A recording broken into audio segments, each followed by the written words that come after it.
Hey everybody! So, as most of you will recognize, I am standing out at a cranberry marsh.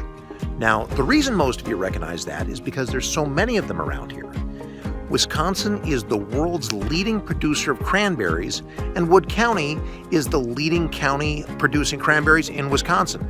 So, this is pretty familiar territory for most of us.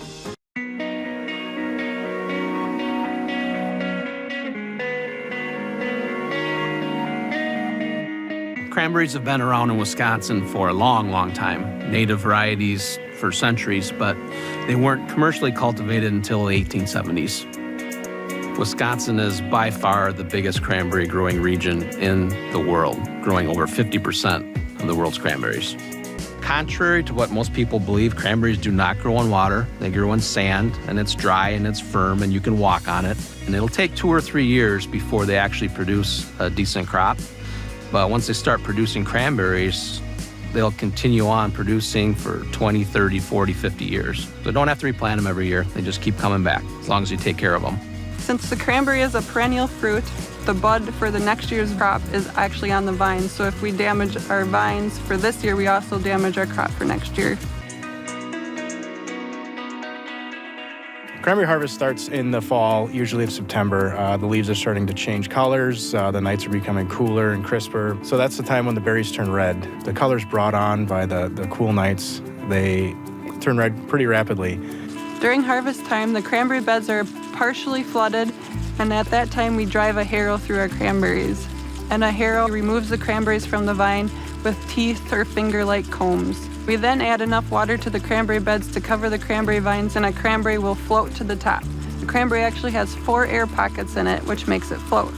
We corral them all to one end where we pull them out, put them into bins, drive them back to our receiving station, do a full food grade cleaning, and then send them off to the freezer to be frozen and then to be processed for market.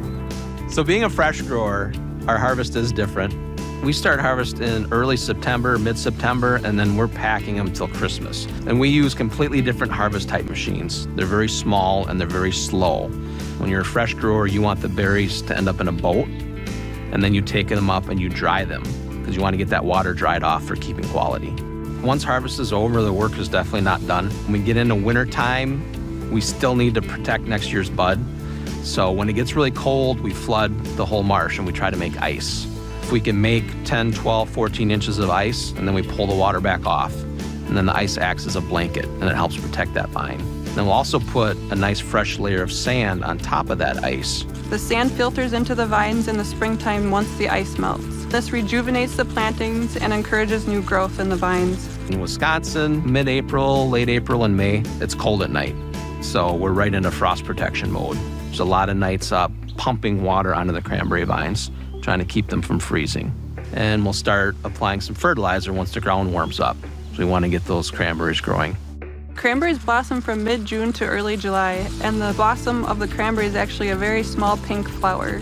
The cranberry blossom resembles the head and neck of a sandhill crane, so early Dutch and German settlers called the cranberry a craneberry, which was shortened to cranberry. And then summertime, there are millions and millions of little flowers out there, and they do not self-pollinate, so we rent honeybees or we'll buy bumblebees, and then they do the work for us.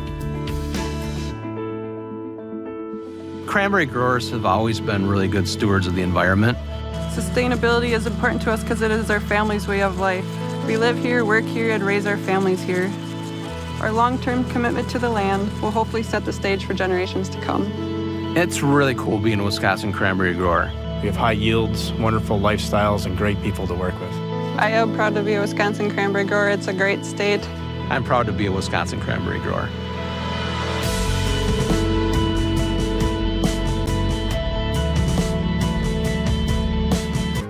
So for today's challenge, let's help each other recognize how many personal connections we have with cranberry marshes.